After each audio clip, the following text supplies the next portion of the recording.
वचन काय सांगते आपण बघूया. याकोबाचं पत्र याचा 4 अध्याय 4 वचन वाचूया आपण. याकोबाचं पत्र याचा 4 अध्याय 4 वचन. विश्वासी लोकांनो, जगाची मैत्री ही देवाबरोबर वैर आहे. अहो अविश्वासी लोक हो, विश्वासी का अविश्वासी? अविश्वासी लोक जगाची मैत्री ही देवाबरोबर वैर आहे. हे देवाबरोबर वैर आहे. हे तुम्हाला ठाऊक नाही का? हे तुम्हाला ठाऊक नाही का? जो कोणी जगाचा मित्र होऊ पाहतो, जो कोणी जगाचा मित्र होऊ पाहतो तो देवाचा वैरी ठरतो. तो देवाचा वैरी ठरतो. हालेलुया, आमेन. एक महत्वाचा संदेश मी तुम्हाला मंडळीला चर्चला देत आहे. तुमचा आशीर्वाद याच्यातून तुम्ही मिळवू शकताय किंवा तुमचं जीवन आहे ते या ठिकाणी बदलू शकते. वचनामध्ये स्पष्टपणे दिलेलं आहे की जगाशी मैत्री हे देवासोबत वैर आहे. जगाशी मैत्री हे देवासोबत वैर आहे. देवासोबतचं असलेलं शत्रुत्व आहे. खरोखर मरण आणि जीवन हे देवाच्या हातामध्ये आहे. मृत्यूचे काही दूत आहेत ते देवाच्या परमिशनने लोकांच्या जीवनामध्ये हल्ला करतात. देवाच्या परमिशनच्या शिवाय मृत्यू होऊ शकत नाही. देवाच्या परमिशनच्या शिवाय एखाद्या व्यक्तीचा जन्म होऊ शकत नाही. मरण आणि जीवन हे सर्वस्वी देवाच्या हातामध्ये आहे असं वचनांच्या मध्ये सांगितलेलं आहे. वचन सांगत आहे की जेव्हा आपण जगाशी मैत्री करतो, जेव्हा एखादा विश्वासणारा व्यक्ती जो देवामध्ये आहे, प्रभूमध्ये आहे, बायबल वाचत आहे, प्रार्थना करत आहे, चर्चला येत आहे, प्रभू भोजनामध्ये सहभागी होत आहे, तर जेव्हा तो जगाशी मैत्री करतोय त्यावेळेला तो देवाशी वैर करत आहे, प्रभूशी वैर करत आहे. टीव्ही आहे जगामध्ये आहे, इंटरनेट जगामध्ये आहे, चांगले चांगले कपडे ह्या जगामध्ये आहेत, सोनं चांदी नाणं धनसंपत्ती, सगळ्यातल्या सगळ्या महागड्या गाड्या, सगळ्या प्रकारचा रंगेलपणा हे सगळं जगामध्ये आहे. आणि जेव्हा आपण याच्याशी मैत्री करतोय त्यावेळेला वचनामध्ये सांगितलेलं आहे की तुम्ही देवाशी वैर करत आहात. हा शब्द समजून घ्या. मैत्री हा शब्द समजून घ्या. तुम्ही फोनशी मैत्री करू शकत नाही, तुम्ही टीव्हीशी मैत्री करू शकत नाही, तुम्ही एखाद्या सिरियलशी मैत्री करू शकत नाही, तुम्ही एका हिरो किंवा हिरोईनशी मैत्री करू शकत नाही, किंवा त्याला तुम्ही लाईक करू शकत नाही. आपला हिरो एकच आहे, तो आहे येशू. ज्यानं आपल्यासाठी स्वतःचं रक्त सांडलेलं आहे, जो आपल्यावरती प्रेम करतो, आपला प्रियकर एकच आहे, तो आहे येशू. ज्यानं आपल्यासाठी स्वतःचं प्राण दिलेलं, रक्त सांडलेलं, वधस्तंभावरून मरण सहन केले. तुमचं नाव स्वर्गाच्या जीवनाच्या पुस्तकात लिहिलं जावं यासाठी. आणि त्याच्या पुढे तुमच्या जीवनात दुसरा कोणी नको. दुसरे सगळे त्याच्यानंतर असायला पाहिजे. हालेलुया. फोनशी मैत्री करणं, टीव्हीशी मैत्री करणं, जगातील चुकीच्या लोकांशी मैत्री करणं म्हणजे घट्ट नातेसंबंध ठेवणं, भावनिक रिलेशनशिप ठेवणं. त्याच्याद्वारे तुमच्या जीवनात शाप येऊ शकतात. मैत्री हा शब्द मी तुम्हाला सांगत आहे. मैत्री म्हणजे काय आहे? फोन वापरण्याला प्रॉब्लेम नाहीये, परंतु त्याच्याशी मैत्री करणं हे प्रॉब्लेम आहे. जेव्हा तुम्हाला त्याच्याशिवाय करमत नाही, जेव्हा तुम्हाला त्याची सवय होते, जेव्हा एखादी सिरियल आहे त्याची वेळ झाल्यानंतर तुम्ही सगळी कामं आटपताय आणि लगेच तिथे जाताय, तुम्ही त्याच्याशी मैत्री, त्याच्याशी तुम्ही रिलेशनशिप करत आहे, तुम्ही त्याच्याशी नातेसंबंध प्रस्थापित करताय, तुमचं मन त्या ठिकाणी गुंतलं जात आहे. आणि आपला संदेश चालू आहे, गेले 3 आठवड्यापासून एक शिक्षण चालू आहे. तुमचं मन हे तुमच्या शाप आणि आशीर्वादांचा प्रवेशद्वार आहे. तुमच्या मनातून तुमच्या जीवनामध्ये आशीर्वाद येतात आणि तुमच्या मनातून तुमच्या जीवनामध्ये शाप येतात. तुम्ही तुमचं मन ज्या ठिकाणी गुंतवाल त्या ठिकाणाशी तुम्ही एक मार्ग मोकळा करताय की गोष्टीला प्रवेश तुमच्या जीवनामध्ये, मनामध्ये, हृदयामध्ये, अंतःकरणामध्ये देतो. वापरण्याला प्रॉब्लेम नाही, टीव्ही पाहण्याला अडचण नाही, एखाद्या व्यक्तीशी मैत्री करायला अडचण नाही, परंतु कोणत्या लेवल पर्यंत करायला पाहिजे ही गोष्ट, ह्या गोष्टीची मर्यादा, या गोष्टीचं लिमिट आहे ते विश्वासणाऱ्यांना समजणं फार गरजेचं आहे. कारण की जर आपण जगाशी समरूप झालो, जगाशी एकरूप झालो, तर या जगातील गोष्टी ज्या आहेत त्यांच्यावर असणारा शाप आहे, त्यांच्यावर असणारे आजार आहेत, ते तुमच्या जीवनामध्ये येणार. आज आपल्या जीवनामध्ये पुष्कळ वेळेला प्रयत्न करून, रडून, प्रार्थना करून आपण आपल्या जीवनामध्ये पुढे जाऊ शकत नाही.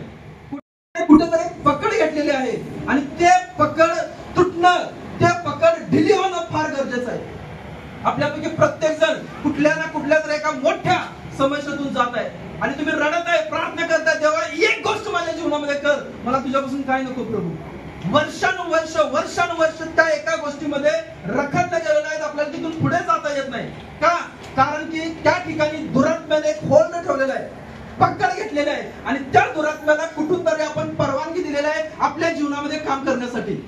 सैतान येतोय तो नाश करण्यासाठी, चोरी करण्यासाठी, नाश करण्यासाठी, घात करण्यासाठी असं म्हणत आहे. जेव्हा हाबेल आणि काईन हे दोघे जण भाऊ होते, वचनाच्या मध्ये सांगितलेलं आहे, काईनाला परमेश्वर वॉर्निंग देत आहे, पाप आहे ते तुझ्या दाराशी टपून बसलेला आहे, मृत्यू आहे तो तुझ्या दाराशी टपून बसलेला आहे. पण परमेश्वराने दिलेली जी सूचना, वॉर्निंग आहे, त्याच्याकडे त्याने दुर्लक्ष केलं आणि मग त्याच्यामध्ये ईर्ष्या आली आणि वचनाच्या मध्ये सांगितले त्याने आपला भाऊ हाबेल याचा वध केला. पाप आहे ते दाराशी टपून बसलेला आहे. प्रकटीकरणाच्या पुस्तकामध्ये येशू म्हणत आहे, पहा मी दरवाजाशी उभा आहे आणि दरवाजा ठोठावीत आहे, जो कोणी माझ्या वाणी ऐकून दार उघडेल. हे दार कशाचं दार आहे? मी त्याच्या घरामध्ये प्रवेश करेन, मी त्याच्याशी सहभागिता करेन, मी त्याच्याशी जेवेन. हे तुमच्या मनाचं दार आहे, हृदयाचं दार आहे, अंतःकरणाचं दार आहे. जर तुम्ही या जगातील गोष्टींसाठी आपल्या मनाचं दार, अंतःकरणाचं दार बंद केलं आणि येशूसाठी जर तुमच्या हृदयाचा दरवाजा उघडला, तर येशू जे म्हणत आहे, मी तुम्हाला जीवन देण्यासाठी आलेलं आहे आणि ते विपुल जीवन देण्यासाठी आलेलं आहे. ते विपुल जीवन तुमच्या जीवनातून वाहिल्याशिवाय राहणार नाही. का? कारण की तुम्ही येशूला आपल्या अंतःकरणामध्ये, हृदयामध्ये, आत्म्यामध्ये बोलवून तुम्ही त्याच्याशी मैत्री करत आहे, तुम्ही त्याच्याशी नातेसंबंधांच्या मध्ये वाढत आहे. त्या नातेसंबंधांच्या मध्ये वाढणं आपल्याला अतिशय गरजेचं आहे. हालेलुया. कारण की जो दुरात्मा, अंधकाराची शक्ती कुठल्या एका क्षणी, कुठल्या एका प्रसंगाच्या द्वारे, कुठल्या एका व्यक्तीच्या द्वारे, कुठल्या एका गोष्टीच्या द्वारे, वस्तूच्या द्वारे तुमच्या हृदयात, तुमच्या आत्म्यात, तुमच्या कल्पनांमध्ये, तुमच्या विचारांच्या मध्ये राज्य करेल हे सांगू शकत नाही. आणि म्हणून वचनांच्या मध्ये अनेक वेळा ताकीद देण्यात आलेली आहे की सावध राहा, काळजी घ्या, सावध राहा. तुम्ही सापासारखे चतुर आणि कबुतरासारखे साळसूद असायला पाहिजे. तुम्हाला त्या गोष्टीचा सेन्स असायला पाहिजे की तुम्ही काय करत आहात, त्याचं भान तुम्हाला असायला पाहिजे. एखादं शरीर कुठली तर गोष्ट करण्यासाठी सांगत आहे म्हणून लगेच कुठल्याही गोष्टीचा विचार न करता ती गोष्ट करण्याचा परवानगी तुम्हाला नाहीये. वचन सांगत आहे की पवित्र आत्म्याच्या प्रेरणेने चाला, पवित्र आत्म्याला विचारा, पवित्र आत्म्यासोबत बसा, विचार करा, वचन वाचा आणि मग तुमच्या जीवनाचा तुम्ही निर्णय घ्या. जे काही देवाच्या वचनाच्या विरोधातले रिलेशनशिप असतील, नातेसंबंध असतील, जे देवाच्या वचनाच्या अधीनतेमध्ये नाहीयेत, अशी कुठली वस्तू, असं कुठलं पण गोष्ट जे आहे ज्याच्या कट ऑफ करणं, त्याला तोडणं हे गरजेचं आहे. तरच तुमच्या जीवनामध्ये, आपल्या जीवनामध्ये देवाच्या आशीर्वादात येणार आहे. तरच आपल्या जीवनामध्ये अद्भुत सामर्थ्यशाली गोष्टी आहेत की आपल्याला ऐकायला मिळणार आहे. कारण वचन सांगत आहे, वचनाच्या मध्ये लिहिलेलं आहे, जगाची मैत्री हे देवाबरोबर वैर आहे. आपल्याला देवाबरोबर मैत्री करण्यासाठी येशू आपल्याला मित्र म्हणून बोलवत आहे. तो म्हणत आहे, मी तुम्हाला दास म्हणत नाही, मी तुम्हाला शिष्य म्हणत नाही, तर मी तुम्हाला माझा मित्र असं संबोधतोय. तुम्ही माझे मित्र आहात. येशूशी मैत्री करण्यासाठी देवाने आपल्याला पाचारण केलेलं आहे. येशू आपला मित्र आहे असं तो म्हणत आहे. का? कारण की आपला सखा, सोबती जे आशीर्वाद येशूने आपल्याला दिले, वधस्तंभावरती रक्त सांडून त्या सगळ्या आशीर्वादांचा वारस होण्यासाठी, दत्तक म्हणून ते आशीर्वाद मिळवण्यासाठी देवाने तुम्हाला पाचारण केलेलं आहे. आणि त्या पाचारणामध्ये चालत असताना आपलं रिलेशनशिप, नातेसंबंधासाठी सगळ्यात पहिला व्यक्ती कोण आहे, तर तो आहे येशू. आपल्या कोणत्या कृतीच्या द्वारे, आपल्या कोणत्या गोष्टीच्या द्वारे दुरात्म्याला आपण आपल्या जीवनामध्ये बोलवलेलं आहे आपल्याला माहित नाही. आणि म्हणून आपण त्या गोष्टी देवाला विचारणं गरजेचं आहे. त्या गोष्टींची पारख करणं फार गरजेचं आहे. देवाचं वचन आपण आणखी वाचूया. लूक शुभवर्तमान याचा 10वा अध्याय, 13वा अध्याय, 10व वचन. सगळ्यांना मिळालं? आता आपण काय करूया, वाच आपण, सगळ्यांनी लक्ष द्या. तो शब्दात दिवशी एका सभास्थानात शिकवत होता. तो शब्दात दिवशी एका सभास्थानात शिकवत होता. तेव्हा पहा 18 वर्ष विकाराचा आत्मा लागलेली एक स्त्री तेथे होती. विकाराचा आत्मा लागलेली एक स्त्री तेथे होती. ती कुबडी असल्यामुळे तिला नीट उभे राहता येत नव्हते. येशूने तिला पाहून बोलावले व म्हटले, बाई, तू आपल्या विकारापासून मुक्त झाली आहेस. त्याने तिच्यावर हात ठेवताच ती सरळ झाली व देवाची महिमा वर्णू लागली. सभास्थान म्हणजे यहुदी लोक ज्या ठिकाणी प्रार्थनेला एकत्र यायचे, शब्दात दिवशी, शनिवारच्या दिवशी सगळे एकत्र यायचे, प्रार्थना करायचे, देवाचे गीत गायचे आणि ज्या काही बायबलच्या गुंडाळ्या असायच्या नवीन जुन्या करारातील त्या गुंडाळ्या ते वाचायचे, देवाला धन्यवाद द्यायचे आणि ते निघून जायचे. आता ह्या शब्दात म्हणजे प्रार्थनेच्या वेळेला एक स्त्री होती जी दर शब्दात दिवशी त्या मंदिरामध्ये यायची, सभास्थानामध्ये यायची आणि निघून जायची. परंतु ती स्त्री वचन सांगत आहे 18 वर्षांपासून कुबडी होती. म्हणजे जेव्हा जेव्हा ती त्या मंदिरात यायची तर ती असं वाकून यायची, कारण तिला एक कुबड होतं आणि तिला त्याच्यामुळे सरळ होता येत होतं. ती वाकून सगळ्या कृती करायची, घरात पण सगळ्या वाकून कृती करायची. 18 वर्ष वचनांच्या मध्ये सांगितलेलं आहे ती कुबडी होती.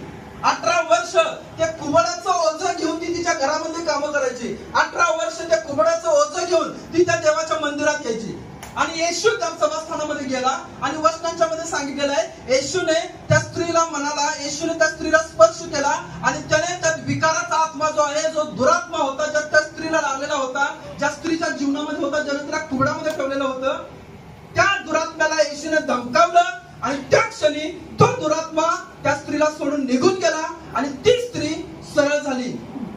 या ठिकाणी एक वचन, त्या ठिकाणी एक शब्द वापरलेला आहे मराठी बायबलमध्ये, विकाराचा दुरात्मा, विकाराचा आत्मा. विकाराचा आत्मा म्हणजे आजाराचा आत्मा, रोगाचा आत्मा. त्या स्त्रीनं आपल्या जीवनामध्ये त्या रोगाच्या आत्म्याला परवानगी दिलेली होती. जरी ती देवाच्या मंदिरात दर रविवारी जायची, दर शब्दात दिवशी जायची, देवाची गीतं गायची, प्रार्थना करायची, तरी देखील 18 वर्ष त्या दुरात्म्याने तिला सोडलेलं नव्हतं. 18 वर्ष ती त्याच्याशी स्ट्रगल करत होती आणि त्या स्त्रीला पण माहित नव्हतं की माझ्यामध्ये एक दुरात्मा आहे ज्याच्यामुळे मला हे कुबड आलेलं आहे. विकाराचा दुरात्मा, वेगवेगळे दुरात्मे आहेत ज्यांना आपण आपल्या अंतःकरणात, हृदयात, आपल्या जीवनात, आपल्या आयुष्यात परवानगी दिलेली आहे. आणि पवित्र शास्त्र त्या दुरात्म्यांच्या विषयी सांगतं. व्यभिचाराचा दुरात्म्याविषयी सांगितलेला प्रकटीकरणाच्या पुस्तकाचा 2 अध्याय 20 वचनामध्ये इजबेलीचा आत्मा म्हणलेला आहे, व्यभिचाराचा आत्मा. जेव्हा तो आत्मा एखाद्या व्यक्तीमध्ये आहे, जर फोनच्या द्वारे एखाद्या व्यक्तीशी सहभागिता करण्याच्या द्वारे, एखाद्या व्यक्तीशी संबंध ठेवण्याच्या द्वारे जर त्या दुरात्म्याला तुम्ही तुमच्या जीवनामध्ये बोलवलेलं आहे, तर तो दुरात्म्याचं बंधन तुटत नाही. तो दुरात्मा तुमच्या हृदयात, आत्म्यात तसाच आहे. आणि मग जेव्हा तुम्ही प्रार्थनेला येताय, त्या दुरात्म्याच्या सोबत येताय, तुम्ही रडताय, प्रार्थना करताय, परंतु जेव्हा घरामध्ये जाताय परत त्याच गोष्टी करताय. का? कारण त्या दुरात्म्याने तुम्हाला पकडलेला, जखडलेला आहे. जेव्हा एखाद्या व्यक्तीच्या जीवनामध्ये आजाराचा दुरात्मा आहे, तर त्या आजाराच्या दुरात्म्याला कोणत्या तर कृतीच्या द्वारे तुम्ही परवानगी दिलेली आहे. मी जसं सांगितलं की एक्सचेंज होतंय, आत्ता बदल होते. कोणाशी तर मैत्री करण्याच्या द्वारे त्या व्यक्तीने केलेल्या पापांचे जे शाप आहेत ते तुमच्या जीवनात डायरेक्ट येतात. जर मी हे बॉटल आहे, या बॉटल मध्ये पाणी आहे, याच्यामध्ये जर दूषित पाणी मिक्स केलं तर हे पूर्ण पाणी आहे ते दूषित होणार. तसं जर तुम्ही मैत्री केली जगाशी तर तुमच्यातील पवित्रता ही पूर्णपणे अशुद्धता होईल. आणि ते जे शाप जगावरती आहेत ते दुरात्मा तुमच्या हृदयात, आत्म्यात, मनात वस्ती करतात. आणि आपल्याला समजत नाही हे का होत आहे, हे का होत आहे, हे का होत आहे. जे काही देवाच्या वचनाच्या विरोधातील गोष्ट आहे त्याला तोडणं अतिशय गरजेचं आहे. त्याला ब्रेक करणं, तोडणं अतिशय गरजेचं आहे. ते तुटायलाच पाहिजे, तरच तुमच्या आशीर्वादाचा दरवाजा आहे तो उघडला जाणार आहे. ते तुटायला पाहिजे. कबूल करून सोडून देण्यामध्येच तुमच्या जीवनातले आशीर्वाद आहेत. व्यभिचाराचा दुरात्मा आहे, जार कर्माचा दुरात्मा आहे, आजाराचा दुरात्मा आपण नंतर तुम्ही वाचू शकताय. आता वेळ नाही आपल्याजवळ. प्रकटीकरणाचा 2 अध्याय 14 वचनामध्ये सांगितले, 20 वचनामध्ये सांगितलेलं आहे, बलामाच्या विषयी सांगितलेलं आहे, इजबेल विषयी सांगितलेलं. हे दुरात्मा आहे. ह्या दुरात्म्याने त्या व्यक्तींचं नियंत्रण घेतलेलं आणि त्या व्यक्तीने त्या गोष्टी करण्यासाठी स्वतःला समर्पित केलेलं होतं. म्हणून त्यांच्यावर जो दुरात्मा आहे त्या दुरात्म्याचे भागीदार इस्रायल लोक झाले आणि मग त्यांच्या जीवनात शाप आले. त्यांचं जीवन देखील शापित झालं. त्यांच्या जीवनात देखील मृत्यू आला. त्यांच्या जीवनात देखील हाल आले, अपेष्ट आल्या. आज सांगतो त्याचं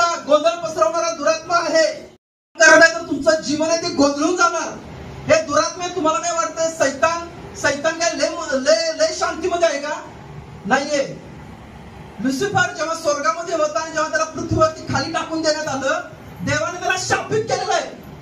लुसिफर हा शापित आहे. मला सगळेजण लुसिफर शापित आहे. लुसिफर शापित आहे. लुसिफर शापित आहे. जेव्हा तो स्वर्गामध्ये होता तो आशीर्वादित होता, पण देवाच्या विरोधात जेव्हा तो वागला त्याला खाली पृथ्वीवर टाकण्यात आलं आणि तो शाप असा आला, शापित असा झाला. जर देवाने एखाद्या व्यक्तीला शाप दिलाय तर तो शांतीमध्ये असणार काय? तो नेहमी अस्वस्थ आहे, अस्थिर आहे. जसं मी शापित झालोय, जसं मी अस्वस्थ झालोय, तसं देवाने निर्माण केलेल्या प्रत्येक वस्तूला मी अशांतीमध्ये ठेवणार, हे ध्येय ठेवून तो तुमच्यामध्ये काम करत आहे. तो शापित आहे. त्याच्यासोबत जे दुरात्मे खाली पडले, जे दूत होते ते खाली पडले, ते देखील शापित आहेत. देवाने त्यांना शाप दिलेला आहे, गरिबीचा शाप दिलेला आहे त्यातल्या काही दुरात्म्यांना. जेव्हा त्या दुरात्म्यांना आपण सहभागिता करतोय ते मग आपल्या जीवनाचं ते बंधन तुटतच नाही. कर्जाचे दुरात्मे आहेत, आजाराचे दुरात्मे आहेत. बायबल सांगते, मी नाही सांगत. हे सगळे दुरात्मे आहेत, ते कर्जाचे आहेत, ते अस्वस्थ आहेत, ते अशांतीमध्ये आहेत. लुसिफर हा अशांतीत आहे, तो शांतीत नाहीये. तो अस्वस्थ आहे. रात्रंदिवस त्याला झोप लागत नाही, रेस्टलेस आहे, तो अस्वस्थ आहे. तो कधी एकदा या लोकांचा मी नाश करणार, कधी एकदा देवाच्या निर्मितीचा नाश करणार. आणि मग तो आपली सगळी शक्ती आपल्या सगळ्या दूतांना कामाला लावतोय तुम्हाला शापित करण्यासाठी. त्या शापित दुरात्म्याशी, अंधकाराच्या शक्तीशी, त्या लुसिफरशी जेव्हा हवेने सहभागिता केली त्याला ती शापित झाली. तिच्या जीवनात पण ते शाप आले, मरण आलं. जे मरण त्याच्यासाठी होतं, त्या अग्नीचं गंधकाचं मरण, ते हिच्या मला वाटत आलं. का? कारण हिनं त्या शापित व्यक्तीशी सहभागिता केली. वचन सांगत आहे, जगाशी मैत्री हे देवाबरोबर वैर आहे. तुम्हाला पवित्र, शुद्ध देवाच्या वचनाच्या आधित्यामध्ये चालण्यासाठी पवित्र देवाने या जगामध्ये राहत असून देखील या जगापासून वेगळं राहण्यासाठी पाचारण केलेलं आहे. आणि जेव्हा तुम्ही सेपरेट करताय, वेगळं करताय स्वतःला या जगापासून, देवाच्या उपस्थितीमध्ये, प्रार्थनांच्या मध्ये, उपासांच्या मध्ये वेगळं करताय, त्यावेळेला देवाचे आशीर्वाद, देवाची उपस्थिती, देवाचं सानिध्य तुमच्या जीवनामध्ये व्हायला चालू होते. अशी प्रत्येक गोष्ट जी देवाच्या वचनाच्या विरोधात आहे ती तुटणं अतिशय गरजेचं आहे. ते बंधन तुटायला पाहिजे. ही स्त्री 18 वर्ष विचार करा, त्या दुरात्म्याला घेऊन त्या देवाच्या मंदिरातून प्रार्थना करायची. तिला सुटका मिळत नाही. किती वेळेला तिनं देवाजवळ, यहोवा देवाजवळ प्रार्थना केली असेल, परंतु त्या सुटका तिला मिळाली नाही. पण येशू तिथं आला आणि येशूने त्या स्त्रीला, त्यामधल्या दुरात्म्याला धमकावलं, हे दुरात्म्या मी तुला आज्ञा करतो, निघून जा. आणि त्या क्षणी त्या स्त्रीचं कुबड आहे, ते कुबड बरं झालं आणि ती स्त्री देवाचा महिमा करू लागली, देवाचं गौरव करू लागली. Hallelujah, hallelujah, hallelujah. आज आपल्याला त्या दुरात्म्याला, जे जे आपल्या हृदयात आहेत, आत्म्यात आहेत, मनात आहेत, विचारांच्यात आहेत, कल्पनेत आहेत, तुटायला पाहिजे. आणि ते असंच लगेच तुटत नाही. मी आता कुठला तरी एक मोठा सेवक आला, तुमच्या डोक्यामध्ये हात ठेवून प्रार्थना केला आणि लगेच तुम्ही पूर्णपणे त्यातून सुटका झाला, असं होत नाही. त्याला एक प्रक्रिया आहे, देवाच्या वचनाच्या मध्ये सांगितलेलं आहे. त्याला एक प्रोसेस आहे. जेव्हा एखादा सेवक तुमच्या डोक्यावरती हात ठेवतो, प्रार्थना करतो, ते दुरात्मे आहेत त्यांना निघून जाण्यासाठी, तिथून पुढे तुमचं काम आहे की तुम्हाला देवाला, देवाच्या आत्म्याला सहकार्य करणं गरजेचं आहे, त्याच्याशी सहभागिता करणं गरजेचं आहे. एखादा व्यक्ती जो व्यसनाच्या मध्ये आहे, त्याला ते सोडायचं, त्यासाठी प्रार्थना केली आणि तर त्या व्यक्तीचं मन जे आहे, कारण त्या मनात तो दुरात्मा काम करत आहे, मनाशी ते जोडलं गेलेलं आहे. त्याचं मन सारखं त्याला दारूच्या जे काढा आहे, गुत्ता, त्याकडे जायला सारखं मन, त्याचं शरीर त्याला सांगेल जा तिथं, त्याशिवाय तुला शांती मिळणार नाही. पण जेव्हा हा त्याला विरोध करेल, नाही मी एक निर्णय घेतलाय, माझ्या मनाने एक निर्णय घेतलेला आहे, मी त्या गोष्टी करणार नाही. एक दिवस गेला, दुसऱ्या दिवशी पण निर्णयामध्ये चालत आहे, तिसऱ्या दिवशी पण निर्णयामध्ये चालत आहे, त्याला त्रास होणार आहे, त्याला वेदना होणार आहे. हालेलुया. मी देवाशी करार केलाय, मी ते करणार नाही. तो चक्करून पडेल, त्याला त्रास होईल, पण त्याने करार केलाय आणि त्या करारामध्ये जेव्हा तू चालतोय तर तो सुटक्यामध्ये चालत आहे. त्या करारामध्ये चालत असताना त्याला 6 महिने, वर्षभर त्रास होईल, परंतु 1 वर्षानंतर त्याची सुटका कायमस्वरूपी त्याच्या जीवनामध्ये असेल, आयुष्यभर त्याच्या जीवनामध्ये असेल. वर्षभर, 6 महिने, 8 महिने, वर्षभर झालेला त्रास आहे, तो त्याला आयुष्यभर सुटका देईल आणि आयुष्यभर देवाच्या आशीर्वादाच्या मध्ये चालण्यासाठी मदत करेल. काय वेळोवेळी आपण करार करतोय, परत खाली पडतोय, परंतु तुम्ही तुमच्या मनामध्ये एक निश्चय करणं गरजेचं आहे. त्याला देवाच्या वचनांच्या मध्ये असं म्हणलेलं आहे, देवाशी करार करा.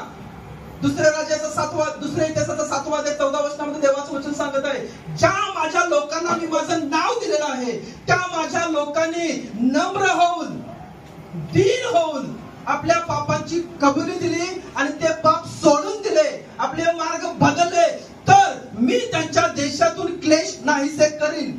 म्हणजे त्यांनी आपले मार्ग बदलणं गरजेचं आहे. त्रास होणार, परंतु तो मार्ग आहे, तो त्रासाचा मार्ग आहे, तो आपल्याला स्वीकारायचा आहे. कारण का? तो सुटकेचा मार्ग आहे. हालेलुया. तुमच्या मनाला त्रास होणार, सुटकेचा मार्ग आहे. त्रास होऊ द्या, तुमच्या शरीराला त्रास होऊ द्या, तुमच्या विचारांना त्रास होऊ द्या. तुम्ही असंच तुम्हाला ती गोष्ट पाहिजे असेल, परंतु तुम्हाला तो त्रास होऊ द्या, कारण तो त्रास तुम्ही येशूसाठी, ख्रिस्तासाठी आणि ख्रिस्ताच्या प्रेमासाठी सहन करत आहात. त्याचं प्रतिफळ तुम्हाला मोठं आहे. म्हणून वचनांच्या मध्ये सांगितलंय, तुझी ज्या प्रतिष्ठा झाली त्याचा दुप्पट मोबदला मी तुला देईन. का? कारण तू माझ्याशी करार केलेला आहेस. तू जे काही पाप केलं त्याच्यामुळे ज्या प्रतिष्ठा तुझी झाली, निंदा तुझी झाली, पण जर तू करारामध्ये चाललास तर दुप्पट आशीर्वादास तू पात्र आहेस. कारण तू माझा मुलगा आहेस, मी तुला माझ्या आशीर्वादांसाठी निवडलेला आहे. हालेलुया. करारामध्ये चालणं हे अतिशय गरजेचं आहे. करार करून त्या करारामध्ये चालणं अतिशय गरजेचं आहे. वचनांच्या मध्ये सांगितलेलं आहे की जेव्हा जेव्हा तुम्ही त्या गोष्टी करार करताय त्यावेळेला तुम्ही स्वतःला देवाच्या वचनांच्या मध्ये गुंतवून ठेवणं हे अतिशय गरजेचं आहे. देवाच्या वचनांच्या मधून आशीर्वाद आहे तो वाहायला चालू होतो. इब्री लोकांपत्राचा 4 अध्याय 12 वचन तुम्हाला सगळ्यांना पैकी बऱ्याच जणांना ते माहित असेल असा विश्वास ठेवतो. अशा करतो. इब्री लोकांपत्राचा 4 अध्याय 12 वचन, देवाचं वचन सजीव सक्रिय आहे, कोणत्याही दुधारी तलवारीपेक्षा तीक्ष्ण धारदार असून जीव आत्मा मज्जा यांना भेदून आरपार जाणारा मनातील हेतू आणि विचार यांचं परीक्षक असं आहे. देवाचं वचन हे दुधारी तलवार, कोणत्याही दुधारी तलवारीपेक्षा धारदार आणि तीक्ष्ण आहे. हालेलुया. जेव्हा तुम्ही चुकीची गोष्ट, चुकीच्या सहभागिता करत आहे आणि देवाचं वचन तुम्हाला आरसा दाखवते, टोचणी देते, सांगताय की हे चुकीचं आहे, हे योग्य नाही, हे जे तू करत आहेस हे तुटायला पाहिजे, हे योग्य नाही, हे अयोग्य आहे, त्यावेळेला तो त्रास तुम्हाला होतोय, तो सहन करा. का? कारण देवाच्या वचनासाठी तुम्ही तो त्रास सहन करत आहे. देवाचं वचन जेव्हा तुमच्या हृदयात, आत्म्यात काम करायला चालू होत आणि तुम्ही अस्वस्थ होत आहे, तर ते अस्वस्थता वाढू द्या. होय, मी देवाची करार केलेला आहे, माझ्या शरीरा, माझ्या जीवा, माझ्या मना, मी त्या गोष्टी करणार नाही. त्याच्यामुळे तुम्हाला जर त्रास होत आहे तर तो त्रास तुम्हाला बरा करणारा त्रास आहे, तुम्हाला त्यातून बाहेर काढणारा त्रास आहे. त्यानंतर कायमचं तुमचं जीवन आहे ते आशीर्वादित होणार आहे. हालेलुया. रोमकरासपत्र वचन एक वाचा, रोमकरासपत्राचा 8वा अध्याय 6 वचन. बरं काय 6 वचन. कारण देह स्वभावाचे चिंतन हे मरण, पण आत्म्याचे चिंतन हे जीवन व शांती आहे. देह स्वभावाचे चिंतन हे मरण आहे, पण आत्म्याचं चिंतन हे जीवन, सार्वकालिक जीवन आहे. हालेलुया. रोमकरासपत्र पौल सांगत आहे, वचनाच्या मध्ये सांगितले, देह स्वभावाचं चिंतन, त्याला इंग्लिश मध्ये कार्नल माइंडेड म्हणलेलं आहे. म्हणजे मन जे दैहिक आहे, जगामध्ये गुंतलेलं आहे, ते मरण आहे. जर तुम्ही आज देवाच्या मंदिरात आहात, जर तुम्ही चर्चमध्ये येत आहे, प्रभू वचनामध्ये सहभागी होत आहे, तुम्ही ख्रिस्ती म्हणून बाहेर जात आहे आणि तुमचं मन जर जगाशी संबंधित आहे, जगामध्ये गुंतलेलं आहे, तर वचन सांगत आहे मन जे गुंतलेलं आहे जगामध्ये ते शापित आहे, ते मरण आहे. तुमचं मन जे आहे ते देवाकडे लागणं गरजेचं आहे, वचनाकडे लागणं गरजेचं आहे. कारण त्या वचनातून तुमचं जीवन आहे ते आशीर्वादित होतंय. मनन जेव्हा तुम्ही करताय, चिंतन करताय देवाच्या वचनाचं, वचनांच्या वरती राहताय, प्रभूशी मी करार केलेला आहे. ज्या देवाने योसेफाला त्या मोहापासून दूर, मला देखील या मोहापासून दूर जाण्यासाठी शक्ती देत आहे. ज्या योसेफाला देवाने त्या डबऱ्यामध्ये असताना देखील त्याने भावाला शाप दिली नाही, एक चुकीचा शब्द देखील उच्चारला नाही, त्याच योसेफाचा देव आज देखील काम करत आहे. आणि माझ्या विरोधात सगळ्या गोष्टी घडत असताना मी माझ्या मुखातून कुठल्याही देवाच्या वचनाच्या विरोधातील गोष्टी उच्चारणार नाही, माझं मुख मी अशुद्ध करणार नाही. कारण त्या योसेफाला शक्ती देणारा देव आज देखील मला शक्ती देत आहे. तुम्ही करार करताय आणि करारामध्ये चालताय, त्याच्यामध्ये दैवी सामर्थ्य आहे. तुमच्यासाठी स्वर्ग आहे तो उघडला जातोय जेव्हा तुम्ही करारामध्ये चालताय. देव आपल्या दूतांना आज्ञा करतोय, माझं मूल, माझं लेकरू, त्या देवाशी केलेल्या करारामध्ये चालत आहे आणि त्याच्यासाठी स्वर्गातील सेना तुमच्या मदतीसाठी तो पाठवतोय. म्हणून वचनामध्ये सांगितले, जो देवाचं भय धरतो त्याच्या घरामध्ये परमेश्वराचा दूत छावणी देतोय. परमेश्वराचा दूत कोणासाठी छावणी देतोय? जो देवाशी केलेल्या करारामध्ये चालतोय त्याच्यासाठी परमेश्वराचा दूत छावणी देतोय. परमेश्वराचा दूत, देवाची सेना त्याला मदत करायला, त्याला त्यातून बाहेर काढायला, त्याला सहाय्य करायला नेहमी त्या ठिकाणी तत्पर आहे. का? कारण तो देवाशी केलेल्या करारामध्ये चालत आहे. त्यानं स्वतःला शुद्धतेमध्ये, पवित्रतेमध्ये देवाच्या वचनाच्या इच्छेप्रमाणे ठेवलेला आहे. मंडळी, आपल्याला बलशाली व्हायचं आहे. हालेलुया. बलशाली व्हायचं आहे. चर्च आपल्याला बलशाली व्हायचं आहे. ज्या दुरात्म्यांना आपण आपल्या अंतःकरणामध्ये जागा दिलेली आहे, त्या दुरात्म्यांवर देवाने अधिकार दिलेला आहे आणि त्या अधिकाराच्या द्वारे त्या दुरात्म्यांना आपल्याला काढून टाकायचं आहे. वचन सांगत आहे की उपवास आणि प्रार्थनांच्या द्वारे ते दुरात्मे आहेत ते तुम्हाला सोडून निघून जातील. उपवास आणि प्रार्थनांच्या द्वारे हे भूत, हे जे जात आहे, हे निघून जाते. अशा कुठलीही गोष्ट जी तुमच्या हृदयात आहे, जीवनात आहे, जी तुम्ही वर्षानुवर्ष करत आणि एक बंधन तयार झालेलं आहे, ते तोडण्यासाठी तुम्हाला देवाच्या सोबत बसायला पाहिजे. देवाच्या वचनाचं मनन, देवाच्या वचनाचं चिंतन करा, देवाच्या उपस्थितीमध्ये बसा आणि आपल्या मनाला सांगा की त्या गोष्टी तुझ्यासाठी नाही आहेत, परंतु देवाच्या गोष्टी मात्र तुझ्यासाठी आहेत. आणि जेव्हा तुम्ही यामध्ये चालाल, देवाचे आशीर्वाद आहे ते तुमच्या जीवनामध्ये व्हायला चालू होतील. कारण देवाचं वचन स्पष्टपणे आज या ठिकाणी सांगितलेलं आहे की जगाशी मैत्री हे देवाशी वैर आहे. मी तुम्हाला सुरुवातीला देखील 2 उदाहरणं त्यासाठीच दिली, ती समोरची माझ्या उदाहरणं. जरी ते विश्वासणारे होते, जरी चर्चमध्ये जात होते, तरी त्यांनी काही चुकीच्या लोकांची संगती केली, भावनिक रीतीने गुंतले आणि मग त्या व्यक्तीच्या जीवनातले शाप त्या व्यक्तीच्या जीवनात आले. जेव्हा ते शाप दिसायला पुढे चालू होतात, मृत्यू समोर दिसतोय, त्यावेळेला तरी पश्चाताप करायला पाहिजे, आपले मार्ग बदलायला पाहिजे. त्यावेळेला देखील आपण आपलं मन जर देवाकडे नाही दिलं तर मात्र मग देव पण काय करू शकत नाही. देवाचा हात, वचन सांगते, इतका तोडका झालेला नाही की जो तुम्हाला मदत करू शकणार नाही, परंतु तुमचे पाप वचन सांगत आहे की ते देवाच्या मध्ये, माझ्यामध्ये आडविंतीसारखे आहे. देव आपल्या मदतीचा हात, उजवा पराक्रमी हात मंडळीला देण्यासाठी तयार आहे. आपल्या प्रत्येकाला शक्तिशाली जीवनामध्ये चालवण्यासाठी तयार आहे, आशीर्वादाच्या मध्ये चालवण्यासाठी तयार आहे. आपल्या जीवनामध्ये ज्या गोष्टी वर्षानुवर्ष घडत नाहीत, त्या गोष्टी घडताना तुम्ही तुमच्या जीवनामध्ये पाहाल. एक करार देवाशी करून बघा, एक करार प्रभू परमेश्वराशी करून बघा. वचनावरती फोकस करा, लक्ष केंद्रित करा, मनन करा, चिंतन करा आणि तुमच्यासाठी आत्मिक जगतांचे दरवाजे ते उघडले जातील. जे जे आशीर्वाद तुम्हाला तुमच्या जीवनामध्ये पाहिजे, बिझनेसमध्ये पाहिजे, नोकरीमध्ये पाहिजे, कुटुंबामध्ये पाहिजे, ज्या काही गोष्टी आहेत ते आशीर्वाद परमेश्वर रिलीज करायला, मोकळे करायला चालू करेल. ज्या वेळेला तुम्ही देवाशी मैत्री कराल, वचनाची मैत्री कराल, अभिषेकाशी मैत्री कराल, अभिषिक्त लोकांशी मैत्री कराल, त्यावेळेला त्या गोष्टी तुमच्या जीवनामध्ये ते फ्लो व्हायला चालू होते. हे सिस्टमच आहे. जर पास्टर आहे, पास्टरवरचा अभिषेक आहे, तो खाली मंडळीत येतो. लीडरचा अधिकार आहे, तो हाऊस चर्च वरती येतो. ज्या लोकांच्या सोबत तुम्ही राहताय त्या लोकांचा जो चुकीचा जरी अभिषेक असेल तरी तो अभिषेक तुमच्या जीवनामध्ये यायला चालू होतो. सैतानावरती एक अभिषेक आहे, तो अभिषेक मृत्यूचा अभिषेक आहे. सैतानावर जो अभिषेक आहे तो मृत्यूचा अभिषेक आहे. म्हणून पिक्चरची गाणी ऐकत असताना गुंतत जातोय आपण त्याच्यामध्ये. हे लोक उगाच असं नाचत नाहीत, त्याच्यामध्ये एक अभिषेक आहे, तो चुकीचा अभिषेक आहे. तो अभिषेक त्यांच्यावर उतरतो म्हणून ते त्यामध्ये इन्व्हॉल्व होतात आणि नाचतात, भांडून पण राहत होते. पण आपल्याला तो अभिषेक नको आहे, आपल्याला देवाचा अभिषेक पाहिजे. ज्याच्याशी तुम्ही मैत्री करताय तो अभिषेक तुमच्यामध्ये येतो. मी म्हणत नाही आपले जे काय अविश्वासणारे मित्र त्याच्याशी मैत्री करू नका, परंतु कोणत्या लेवल पर्यंत करायला पाहिजे, एक्सचेंज होऊ देऊ नका. त्यांच्यातील कोणतीही चुकीची गोष्ट मनाद्वारे, विचारांद्वारे, कृतीच्या द्वारे करत आहे, मिरवण्याचा स्वभाव आहे, दिखावपणाचा स्वभाव आहे, लांब राहा. चांगल्या गोष्टी आहेत वचनानुसार, ठीक आहे, तुम्ही सहभागी व्हा. ज्या ज्या चुकीच्या गोष्टी आहेत त्यांच्यापासून लांब राहा.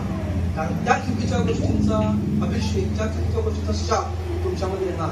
कारण तुम्ही मनावरती आपलं हे सगळं शिक्षण चालू आहे. आपलं मन जे आहे ते मन, वचन जे आहे ते मनातील विचार आणि हेतू यांचं परीक्षण आहे. वचन जे मनामध्ये जाते, हृदयात जाते, आत्म्यात जाते, विचारांचं, कल्पनांचं नियंत्रण घेते. तुम्ही रात्रंदिवस जर पवित्र शास्त्र वाचन कराल, तुम्ही कामावरती जाताय, देवाच्या वचनाचं स्मरण करत आहे, काम सोडून करू नका.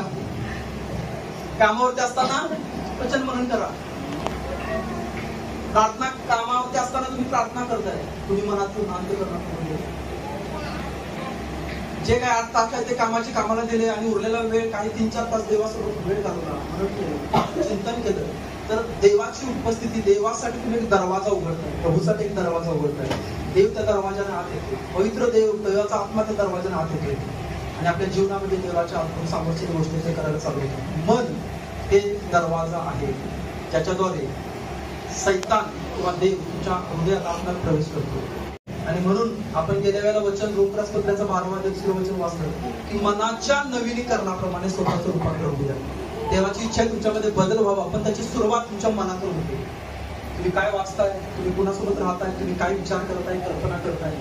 जेव्हा तुम्ही वचन वाचाल, उपास प्रार्थनाच्या मध्ये आधी वचन वाचताय, मनन करताय, चिंतन करताय, मी खरं सांगत आहे तुम्हाला स्वप्न देखील देवाची पटणार. तुम्ही दाविदाला स्वप्नामध्ये बघा, दाविदाशी विषय वाचायला आलाय ना, दावीद स्वप्नामध्ये.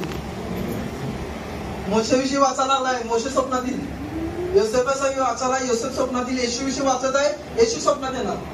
का? कारण तुम्ही जे विचार करताय, मनात भरताय, तेच तुमच्या स्वप्नात येते. स्वप्नात रेलम आहे, ते जगत आहे. त्या ठिकाणी काही गोष्टी घडल्या चुकीच्या, तर त्या घडण्याची शक्यता आहे. म्हणून जर चुकीच्या गोष्टी जर तुम्हाला स्वप्नात दिसत आहे, याचा अर्थ कुठेतरी लिंक तुटत आहे. भयानक स्वप्न पडतात, चुकीचे स्वप्न पडतात, भीतीदायक स्वप्न पडतात, अस्वस्थ करणारे स्वप्न पडतात. कुठंतरी त्या जगतामध्ये, स्वप्नाच्या जगतात तुम्ही दुरात्म्याला संधी दिलेली आहे आणि तो दुरात्मा सांगत आहे मी तुझं भविष्य ठरवलेलं आहे, आता असं करणार आहे तुझ्या जीवनात. तोडायला पाहिजे, ते तोडायला पाहिजे. हे खरं आहे, वचनात सांगतो मी तुम्हाला. एक दिवशी मला, आता काही दिवसांच्या पूर्वी, 2-4-5 महिन्यांपूर्वी एक स्वप्न पडलं. मी घरामध्ये असताना एक पाल आला आणि बरोबर माझ्या पोटाला तिला पकडलं. मी ओढून काढत आहे, पण ती निघत होती. ओढून काढलं मी आणि बाजूला टाकलं, पण हाताला जखम झाली, रक्त येत होतं. ठीक आहे, मी प्रार्थना केली, जेव्हा मला रक्त मोबाईल झालं तर चालेल, पण दुरात्म्याला माझ्या जीवनातली संधी देणार नाही. ते तोडलं. ते स्वप्नाचं जे काय सैतानाचं प्लान आहे ते तोडलं. दुसऱ्या दिवशी परत स्वप्न पडलं. सेम बोट आहे, ते छोटस सर्पासारखं होतं, छोटस. तेच बरोबर बोट त्यानं पकडले. त्याला पण मी काढला आणि असं फेकून दिलं. आता ही 2 स्वप्न पडल्यानंतर अस्वस्थ व्हायला पाहिजे ना, एकसारखीच 2 स्वप्न पडले.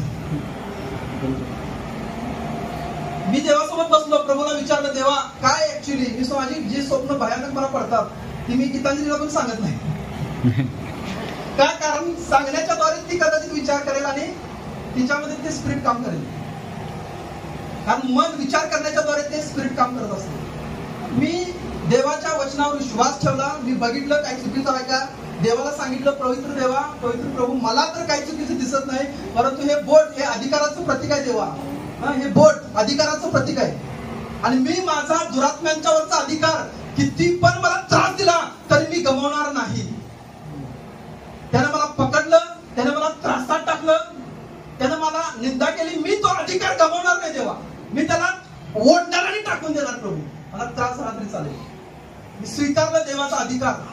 ते स्वप्न आहे, त्या स्वप्नाच्या द्वारे दुरात्मा सांगत होता की तुझे आत्मिक अधिकार आहे, त्या अधिकारांच्या वरती मी हल्ला करणार आहे, ते आत्मिक अधिकार मी गमावणार, तू गमावणार आहेस.